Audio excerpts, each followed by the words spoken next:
Hi everybody, happy Tuesday. Hope you're having a great week. It's time for another episode of Tuesday Live at 5. This is Lena Gersa from Cambridge, Ontario, Canada, and I am super excited today to share with you some projects using one of the most beloved stamp sets in the Stampin' Up! Catalog, Lovely as a Tree. Now, Lovely as a Tree, I'm just going to bring in my stamp case, was my very first stamp set that I bought when I first discovered stamping. It is a classic. It has been in the Stampin' Up! Catalog for 18 years, so since 2001. And that is by far the longest running stamp set Stampin' Up! Has ever offered. And sadly, in just over 2 weeks, this stamp set is going away. It is being retired. And so I thought this week I would send it off in style and feature some simple stamping projects that focus on this beautiful stamp set. Okay, so these are the projects we're going to be working on today. I stuck to a single color scheme and used some basic techniques that are awesome for new stampers because I wanted to focus on projects that just about anybody could do with not too many supplies. Okay, as I said, Lovely as a Tree was my very first stamp set, and it is a great one for people that are just getting started. So, shall we get going? Let's see who's watching. Oh, hi Michelle, how are you? How are those babies? Are you babysitting? We're going to start with this one today. And I'm going to bring in, where did I put my kits? There they are, they're hiding. So we're going to start with literally 3 items in our kit, okay? So we have a card base, we have a black mat, and we have a piece of white cardstock. That's all there is to this card, okay? Do you see what I mean when I said simple? So really limited supplies, and yet something that you can make that has a real wow, okay? So we're going to start with this piece of white cardstock. It is cut to 4 inches by 5 1/4, all right? Piece of Whisper White. And I'm going to bring in some Post-it notes and a ruler. Okay, so what I'm going to do to start is I'm going to make sure my cardstock is straight on my grid paper. That is rule number 1, because I want to make sure when I put my masks on, my Post-it note masks, I want to make sure that my cardstock is oriented so it is straight, so that my mask is straight, okay? So I'm actually using the width of my ruler as a guide for the area that I'm going to sponge. I'm going to apply ink to. So I'm going to start by taking a Post-it note, and again, make sure I haven't moved that. And I'm going to just butt the edge of the Post-it note, the sticky edge, right up against that ruler. And I'm going to stick it down. Just make sure I get it straight. Okay? And then I'm going to take a smaller Post-it note. And I'm going to overlap it because I want to make sure that I don't accidentally get ink where I don't want it. Okay? So that's one side done, and then I'm going to do the same thing on the other side. So I'm taking my Post-it note, let's just make sure that's straight again, and I'm going to put it right up against that ruler. Come on. This was easier to do when I wasn't on camera. Okay, there's one. And let's make sure, oh, look at that, the ruler moved, that's not good. This one's not quite straight anymore. Let's just reposition that. That's better. Hi, Claire. How are you doing? Isn't it nice to finally see the sun? The sun just came out here in the last hour. It has been gloomy and gross and rainy since last week. So, and cold. Really yucky and cold. So now we're finally seeing some sunshine. And this weekend, it's going to be actually feel like spring, I think, finally. Okay, so I've got my Post-it note mask on. Okay, so I'm just looking at this to make sure that they look nice and straight. And now I'm ready to apply some color. So masking is a great way to create the look of layers on a card without actually having to layer cardstock. So I'm pulling out of my magic little basket here a whole bunch of sponge daubers. Now you don't have to use sponge daubers. You can use makeup sponges, you could use Stampin' sponges.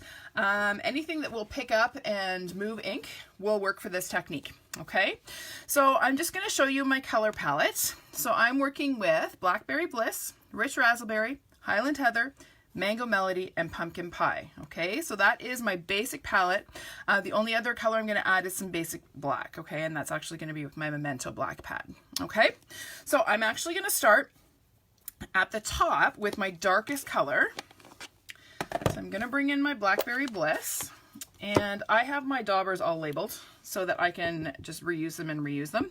So when you're inking up whatever your sponge is, if I ink it and then put my sponge right down on my paper, watch what happens. See how I get that circle? I don't want that. So I'm going to blot it once, and then I'm going to start off to the edge and come onto my paper this way. And that way I get nice even color transfer without a big blob of dark color in one spot. I'm going to do that again.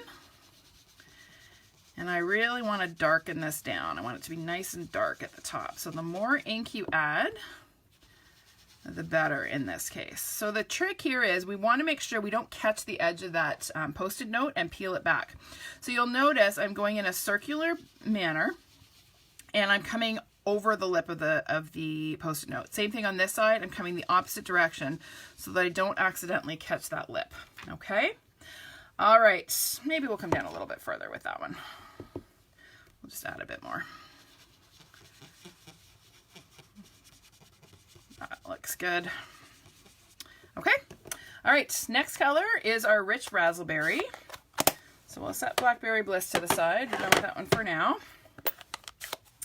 And I will pull in my raspberry dauber here. Same thing, I'm going to blot it off first. Now this time I'm actually going to start over the blackberry area and blend it out so that I don't have a really clear line where the two colors start and stop. So whenever you are layering color or blending color, that's another tip. You want to make sure you overlap your colors so that they blend nicely. Okay, so it goes from the dark to the lighter shade smoothly. Then we're going to bring in some Highland Heather. I think I have used Highland Heather in just about every video I have ever done. I'm a little bit addicted to this color. All right, same thing. I'm going to start on my Post-it note and I'm going to work my way across. This dauber is looking a little pathetic. It's going to need to be replaced before too long. It's not spreading color all that well now.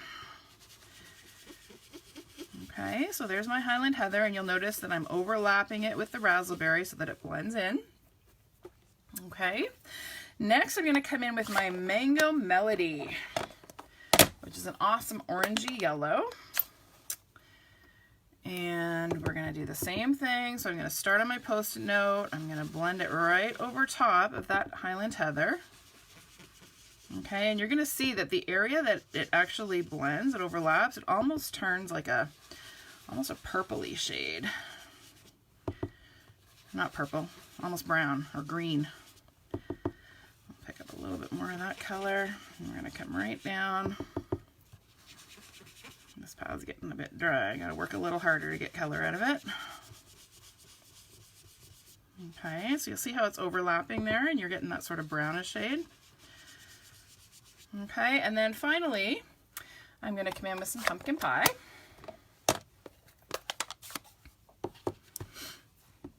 Okay, and then I'm going to just fill in the bottom with that orange. Okay, and again, overlapping to make sure that I get a nice blend. And I might just bring my mango back for a second and just blend that out a little bit. There we go. Look at that. Isn't that a pretty rainbow of color? Alrighty, now comes the magical part. We've done all the hard work. Now we're going to take off our masks, just peel them back.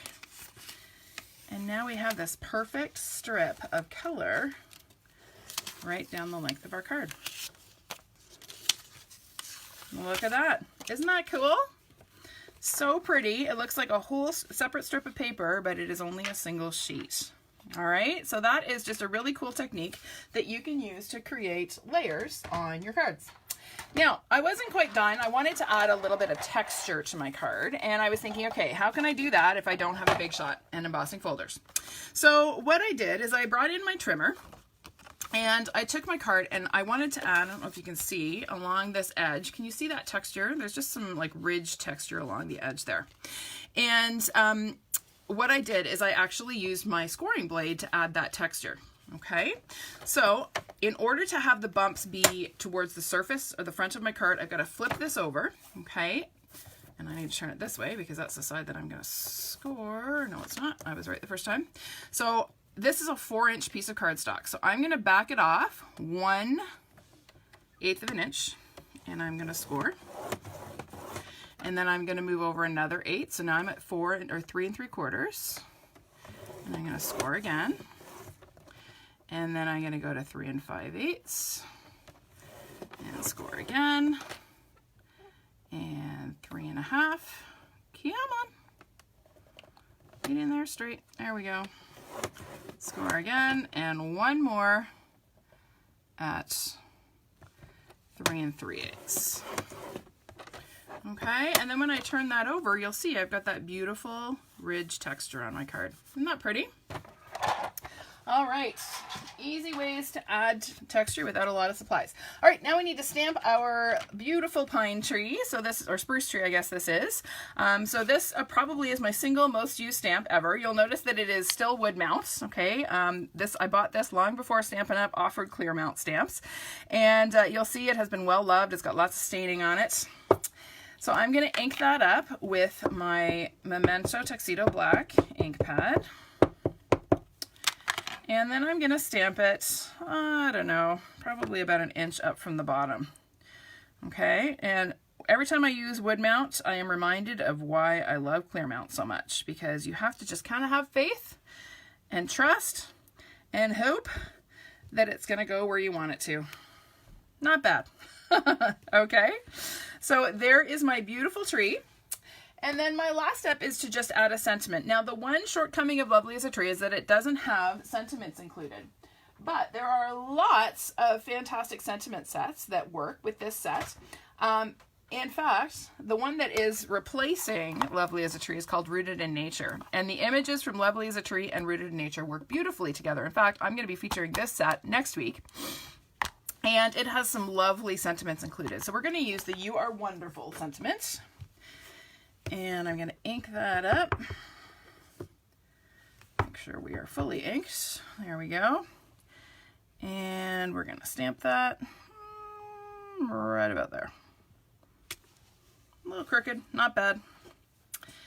And that's all there is to it. Now we're just ready to assemble our card. So here I have a piece of basic black cardstock that is cut to 5 1/8 by, sorry, let me do that again, 4 1/8 by 5 3/8 inches. I'm going to apply a little bit of adhesive to the back of my stamped panel.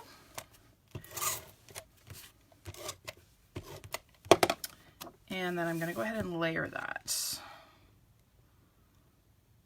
Just like that.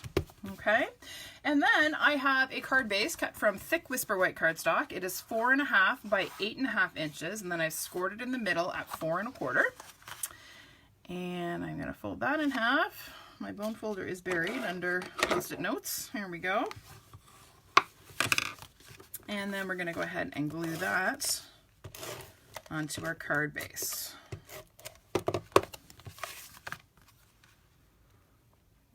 Just like that.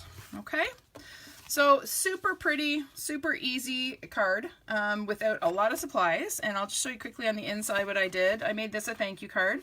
So I stamped a thank you also from the Rooted in Nature set. And then I added the little pine branch, which is from the Lovely as a Tree set. Okay, so that's card 1, done and done. We'll move on to card number 2. Card number 2 is this one. So this uses masking, but in a slightly different way. This technique is sometimes referred to as spotlighting. So it's where you take a black and white image and you use some kind of shape to highlight a certain section with color.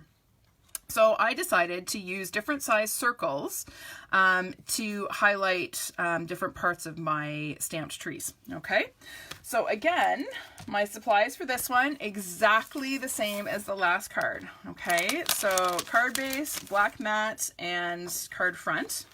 So we'll start with our card front. It's the same size. I've just turned it to a landscape orientation. So this is 5 1/4 by 4. And this time I am going to go ahead and stamp my tree image first. That's going to give me my reference point to know where to put my masks. So I'm going to ink it up. Again, wood mount, lots of staining, but still stamps like a charm. I'm going to ink this up with my Memento Black. And again, we're going to hope and trust that this is straight-ish and kind of in the general vicinity of centered. And there we go. Not quite as dark as I might have liked it, but not too bad. All right. Okay, now we are ready to apply our mask. So I still have my mask from when I made my sample, so I'm going to reuse those. That's the nice thing about these. You can use them over and over again. I have some super sticky Post-it notes that are basically sticky on the whole backside, which are great. So this is a 1.5 inch circle. Let me just double check. Yes, it is. This is punched with a 1.5 inch circle. Okay. So what I'm going to do is kind of center this behind that large, or over that large tree in the middle. Okay. So right about there. And then I'm going to bring my ink pads and my daubers back in. This time I'm going to use just a somewhat limited color palette. I'm only going to use the Mango Melody, the Pumpkin Pie, and the Rich Razzleberry. Okay. So I'm going to start with the mango. And I want my light color to be at the top this time. So I'm going to start at the top, and I'm coming on from the edge of my Post-it note. Again, always in a circular motion. Okay, and you want to be generous with the ink, right? You want to have rich, vibrant color. So you want to lay down lots of ink there. Okay, just like that. And then we're going to bring in our pumpkin pie. And our dauber. Okay, and this time I'm going to start at the edge. I'm going to kind of work my way across here. Okay, you'll notice that I'm overlapping the mango. Again, that's key to blending color. All right, and then finally, now you'll notice I'm always closing my ink pads. That's so that I don't stick my dauber in the wrong color. Ask me how I learned to do that. I learned the hard way. I have many a dauber that I stuck in the wrong ink pad. Okay, and then I'm going to take some Rich Razzleberry, and I'm going to come on from the bottom. And I'm just going to add a little hint of the purple at the bottom. Okay, now if I don't want that much purple, I can come back with my pumpkin and overlap that, and you'll see as I blend it out, it almost turns into sort of a brownish orange, almost like a rust color.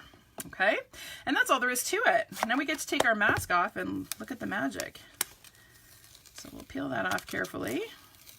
And there we go. Isn't that pretty? Now, I could leave it just like that. It's pretty with just the one circle, but I thought, this is fun. Let's just keep going. So this is a 1 inch circle. So this is 1.5. This is a 1 inch circle punch. So again, I'm going to center it over another group of trees. I'm going to close my Rich Razzleberry ink pad. Oh, hello, Anne. How are you? Nice to see you. Thanks for tuning in. Okay, so again, we're going to start with the mango. Lay down lots of color. Now this is a smaller circle, so I'm working on a slightly smaller area here. Okay, there's my mango. And then we're going to bring in our pumpkin and come right across with the pumpkin. Okay, and then I got a little patch down there. I'm going to add just a bit of razzleberry.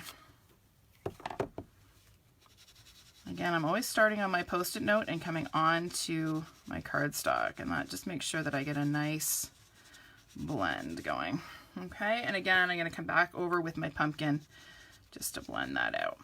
Okay, so that one is done. Super quick. All right, and then one more over on this side. So we'll kind of center that tree, and we're going to do the same thing. Oh, thanks, Giselle. I really love this color combo too. It's kind of unique, a little bit different. You wouldn't think necessarily to put the purples with the yellows and oranges. It's kind of a little bit retro of a palette, kind of 1970s. But they really work nicely together, especially when you're blending the inks. Okay, so there's my mango. And we'll pick up a bit of pumpkin. I'm living dangerously and leaving my ink pads open. Did you notice? You guys may be witness to a disaster. We shall see. All right, so there's my mango, or so my pumpkin, and then I'm going to come in with the razzleberry again along the bottom, and just fill in that little bit, and then back over with the pumpkin to blend it out. Okay, Here we go. Last one. Look at that. Isn't that pretty? Oh, I got a smudgy lip there from my inky fingers. Okay, so super simple, but again, really effective and adds a real wow. And this is something that you can do with really limited supplies. You don't necessarily have to use circles. You could cut squares. You could use any kind of shape to mask your sponged areas. Okay. All right. So next we are going to stamp our sentiment. That's not the sentiment. Where did I put my sentiment? Here it is. It says, words are never enough. I was thinking this would make a lovely sympathy card. So I'm going to ink up my sentiment. This one is from Rooted in Nature as well. And I'm going to attempt to stamp this straight while stamping off to the side. Oh, it's not bad. Got a little bit of a lift on the left side there, but not too bad. Okay, now, remember that technique that I used on my first card? I did the same thing on this one. So I added just that little bit of ridging there at the bottom. I'm not going to take the time to do that now because the next card, I want to get to it. It's really fun. So I just added some scoring there along the bottom and then added my twine. Okay, so I'm going to skip the scoring on this one. I will do the twine just to show you how I did it. So this is just some plain old black baker's twine. And I'm going to go ahead and put, oh, look at that. I've got inky fingers and I'm getting ink all over my project here. Look at that. Big smudgy. Oh, well. We'll find ways to hide that, right? There are no mistakes. There are only opportunities to embellish, right? Right. So we're just going to crisscross that twine and trim off the excess, okay? And then I'm going to go ahead and glue that onto my card base, or not my card base, my mat. So this mat is the exact same size as the other one, so it's 5 3/8 by 4 1/8. I'm going to put a little bit of adhesive on the back of my stamped panel. Whoop, come here. And I'm going to go ahead and stick this down, centered. And then I've got my card base, again, 5.5 by 8.5, scored in the middle at 4 1/4. Fold along the score line. And then we're gonna stick this guy on.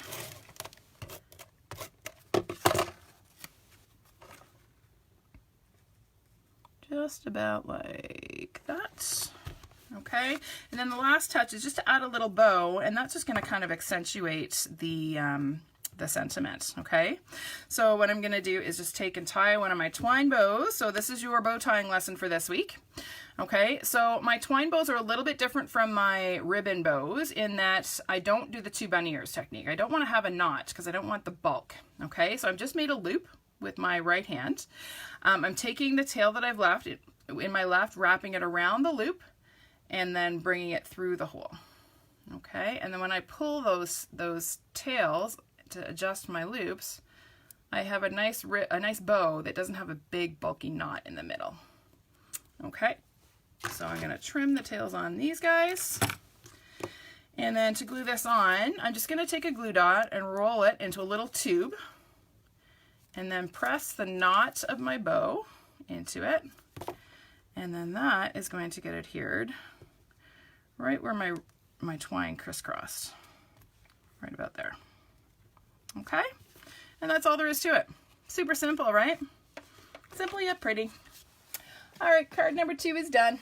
We're gonna move on to card number 3. Now, card number 3 is my favorite. I just played around the other night and I was having some fun with the images and with washi tape, and I'm gonna show you just this really neat masking technique. So for this technique, you do need to have some narrow washi tape, okay? So this washi tape is 1/8 of an inch wide. So you need narrow washi tape. Now, if you don't have narrow tape, you can cut it. It's just hard to get nice, even edges, okay? So having narrow washi tape is helpful. You can use wider stuff. You'll just have wider lines when you create your mask, okay? So I'm gonna show you how I did this. So this, again, is a 5 1/4 by 4 inch piece of Whisper White cardstock. And I'm just going to lay this down on my grid paper. Make sure that it is high enough that you can see it. Let's put it up right about there. And then I'm going to start peeling off pieces of washi tape and just masking off areas on my card, or on my panel here.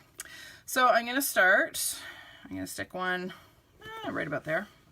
There is literally no wrong way to do this, okay? So the one that I do now probably won't look anything like my original, and that is totally okay. Now, when you are overlapping, you want to make sure you overlap any joins here, okay? And you want to make sure that you're not overlapping to the point where you have the rough edge extending into another section, okay? We want a nice, clean, crisp line there. Okay, so let's do one over here. That's going to be too long, so we're just going to trim that. So you see what I mean? So if I stick that down, that piece is going to overlap. So I'm just going to trim that bit off. So I have a nice clean edge there. And, how about we do one like this? We'll have them join this way. Okay, that's enough. So essentially anywhere that I have washi tape now is going to become a grid line on my finished card. Okay, so the more washi you add, the more lines you will have. Okay, just something to think about. Now on my sample, I used a lot of the darker purple. I'm going to try doing more of the light, the yellow and the orange this time, just to get a different look. So I'm going to pull in my Mango Melody to start. Okay, and I'm going to focus on each area of the grid. Okay, so for this one, I'm going to start in this corner and just apply some color there. I'm going to apply, oh, let's keep going. Let's do this corner here as well. Now you just want to be careful that you don't extend too far. You see how I extended a little bit into there? That's okay. I can blend that out, but you don't want to have too much overlapping because then it kind of loses the effect. As you get into these little corners, it can be tricky to blend it without going out of the lines, as they say. And oh, let's just keep going. Let's do this corner here too. And we'll pull this down a little bit more. Okay, you'll notice that I'm sponging right over top of the washi in some areas. That's okay. And well, let's just keep going. Let's do a whole little blob here in the middle. And you'll see what it's going to look like when it's done. It's going to be cool, I promise. Okay, so I've got lots of the mango down. Then I'm going to pull in some of the pumpkin pie. So we've got pumpkin pie, and I'm going to, again, start off the edge and come in and overlap the mango so that it blends out. And I'm going to do the same thing here.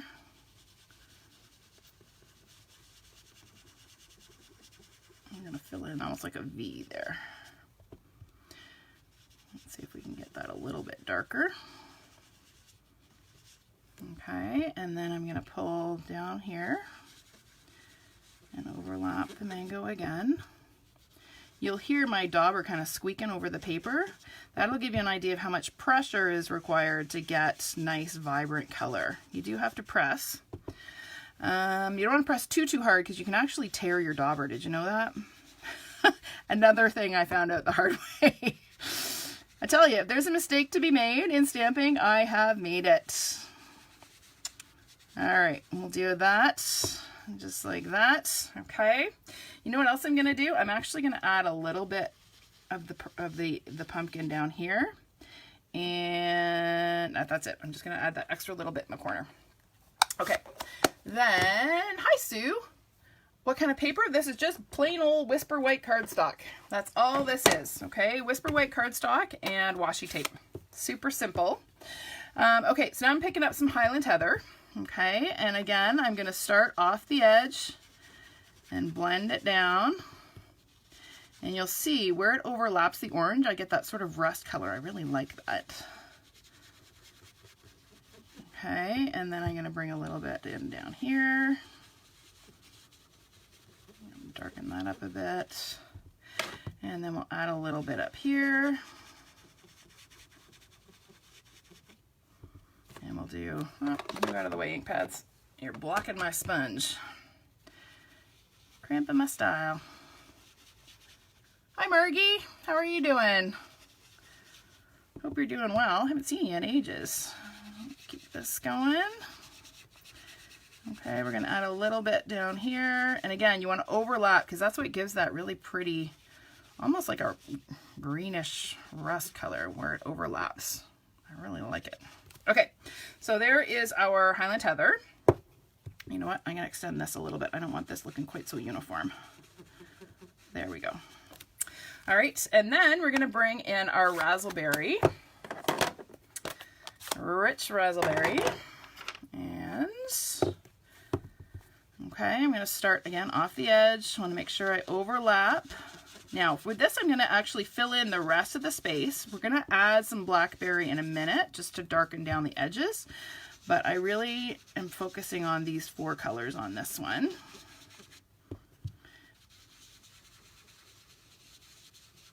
Okay, and then we'll add a little bit here.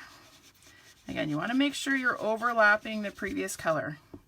If you don't, you're gonna have you don't get the nice gradation of color. It just kind of looks like different colored blobs. And having that blend is really important. Okay, and then I'm gonna bring in my blackberry just to darken down my edges because I want to have really nice crisp contrast when I put it on my mat. Hi, Connie, how you doing? Are you in New York still? If you are, I'm impressed that you're tuning in. So I'm just taking my blackberry and I'm just running along the edges, wherever the purple, the dark raspberry is. I'm just kind of coming in along the edges there and on to the cardstock, and it's just darkening down and kind of framing the image, okay? All right, now you'd think we were done, but we're not. Now we're gonna stamp a bunch of the images from Lovely as a Tree. So for this, I need to do some masking again because I want, in each little quadrant here, I want to have a different stamped image, okay? So I don't want my stamped image from one to kind of extend into the next. So I'm going to start by putting one of my Post-it notes that was left from the first card. I'm going to put that there, and I'm going to put another one here. Okay, and I'm going to stamp in this area. Oh, you are home. Hope you had a good trip. And we're going to ink up our trees, and we're going to stamp that right in that quadrant. Okay, so now I can take off my masks. Okay, I'm actually going to just move this around to this side, and I'm going to stamp in this corner. Let's do the oak leaves. I'm going to stamp some oak leaves in this corner. So this is the true, like, Lovely as a Tree retrospective, I guess you could say, because I'm going to try and use all of the images from the set. Okay, and then I'm going to take this mask and turn it around and stick that onto here.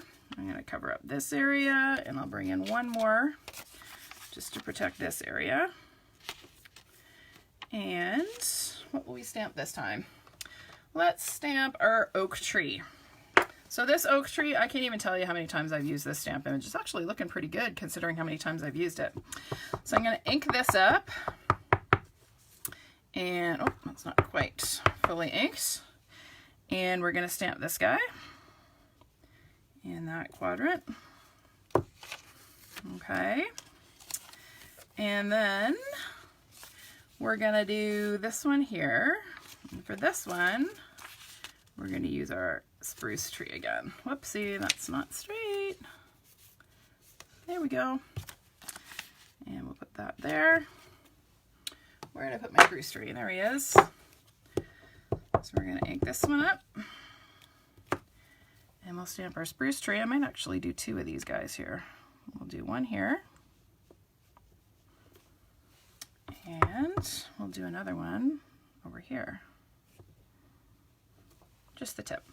Okay. And we got 2 more quadrants to go. So for this one, I'm just going to cover up my areas that are already stamped. And for this one, I think we're actually going to go use the trees again, but I'm just going to use a different part of the trees. So this time I'm just going to use the ones that are kind of on this side. Move my spruce tree out of the way here. Oh, nothing like setting your ink pad down upside down, Lena. That's great. All right, so we're going to stamp these guys here. Okay, and then one more little quadrant over here. We'll get this out of the way. So for this one, let's just get that big one out of the way. We don't need it anymore. We are going to do some of these little just these little leaves. This is a cute little leaf. So we're going to add a few of these in here.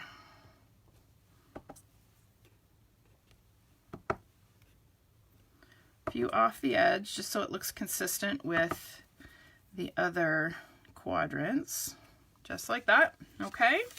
So we are done our stamping. Now it kind of looks like a hot mess, but you just wait. We're going to take these masks off and it's going to be amazing. I'm just trying to clear some space here. Okay, so now we kind of have to take our tape off in the reverse order that we put it down.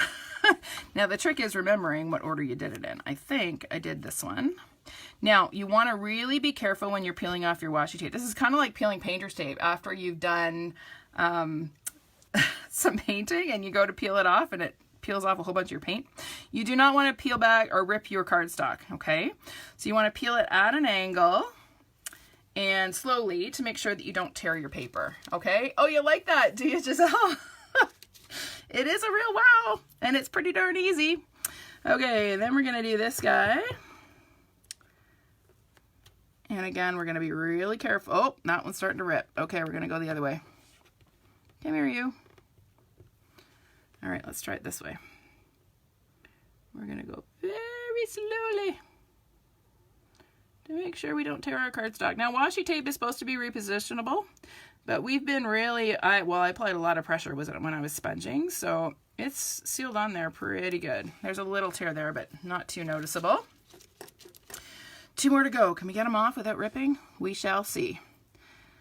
Okay, here we go. Slow and steady wins the race. Isn't that cool? Aren't those lines just magical in the way that they just make the images pop and the color pop? Okay, washi, get off my finger. All right, last one. Cross your fingers, hold your breath. No torn paper, please. Here we go. Slow and steady. Ha! There we go. Look at that. Isn't that magical? I love it. So that is a single piece of cardstock, okay? So not a lot of supplies, okay? But such a cool effect. Okay, so for this one, I thought it would look really cool to mat it in white, okay? So actually, you know what? I think I gave you the wrong dimensions for this piece of paper. I did. This is 3 7/8 by 5 1/8. I lied about my cardstock size. So 3 7/8 by 5 1/8. This is 5 3/4. No, 5 3/8 by 4 1/8. And when I put that on there, the reason I cut them in those sort of odd sizes is I wanted my white border to be the same width as my lines on my cardstock. Okay? Thanks, Martine. You like that? Isn't that a cool technique? All right, so we're going to go ahead and glue this guy down. I'm going to finish up this card for you. We will pop this on to our mat. Try and get it straight. Okay, and you just get a really cool effect because your matting is the same size as your grid lines. Okay, so here I have a card base, a basic black card base that is 4 1/4 by 11, and it's scored in the middle at 5 1/2. I'm gonna fold it in half along my score line, and then add a little bit of adhesive to the back of this, and we'll stick this guy on. And layer it on the black card base just really makes the whole thing pop, I think. Okay, and then I am going to stamp just a little sentiment. So I thought it would be fun to make this into a retirement card. Okay, so I used this Be Strong, Be Happy, Be You sentiment. This again is from the Rooted in Nature set. And then on the inside, I did enjoy your retirement. Sending lovely as a tree off into the sunset to enjoy a well-deserved rest. All right, so we're going to ink up our sentiment here in the black, and you want to make sure this is well inked because they are solid images. I just stamped it on a scrap of Whisper White, and then I'm actually going to take my paper snips and just cut these out. Okay, so this is a little bit of fussy cutting for you. I did cut them with a little bit of a white border, again, because I wanted them to pop against those stamped images. So I'm just going to carefully cut around these guys carefully and quickly. Do those two go together? Carefully and quickly? Probably not. Here we go. I just realized I'm cutting too close to myself. You probably can't see what I'm doing. So we'll trim this a little bit. It's fairly easy to get these trimmed straight because the images are straight. So if you can cut straight lines, which may be asking a lot, you don't have to have any special punch or anything to use these. Just a decent pair of scissors. Our paper snips are the best when it comes to fussy cutting. I think one of the reasons a lot of people dislike fussy cutting is because they are not using good scissors. Let me tell you, once I got good scissors, fussy cutting totally changed for me. I did not used to enjoy it. Okay, so then we're gonna throw some little mini dimensionals. Did I bring any little minis over here? No, of course I didn't. All right, so we are gonna just use edges. So I'm just gonna trim some little bits of the edge. So this is a used up sheet of dimensionals, but we never throw those out, do we? No, we do not. We use them because they are perfectly good on little teeny bits like this, or when you're layering a larger piece. Oh, this one still has the backing on it. Come here. Oh well, that's good. It'll stay. Okay, so I'm gonna stick my Be Strong on. Seems appropriate that Be Strong is right over top of a nice towering oak tree. Be strong, and then be happy. Get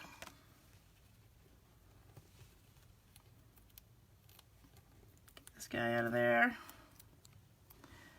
So I'll put that guy on underneath. Oh, move him over just a bit so he's centered. And down just a touch. There we go. Be happy. And then be you.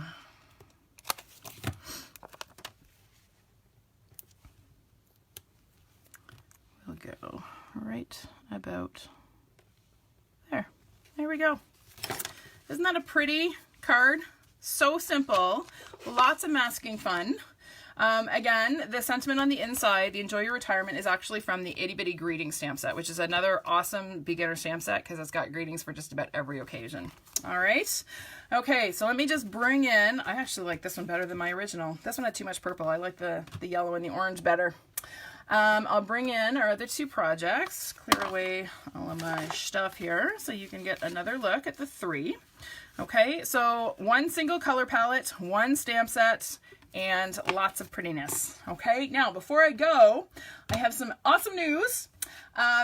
My catalogs came. I have boxes and boxes of the brand new 2019-2020 annual catalog sitting in my living room right now, and they are waiting to get mailed out. So if you are in Canada and you do not currently have a demonstrator that you are working with and you would like a copy of the new catalog, you can just comment on this video or shoot me a private message and I would be happy to send one out to you free of charge. Okay, this book is full of awesomeness. I can't even tell you. So this goes live on June 4th. And if you let me know this week, you can have your catalog in time for launch date. Okay. All right, everybody. Thanks for tuning in today. I hope you enjoy these projects. And if you don't yet have Lovely as a Tree, you really need to get it before it goes away. You will regret not owning that set. Okay. All right, everybody. Thanks. Have a great week and we'll see you next week. Bye-bye.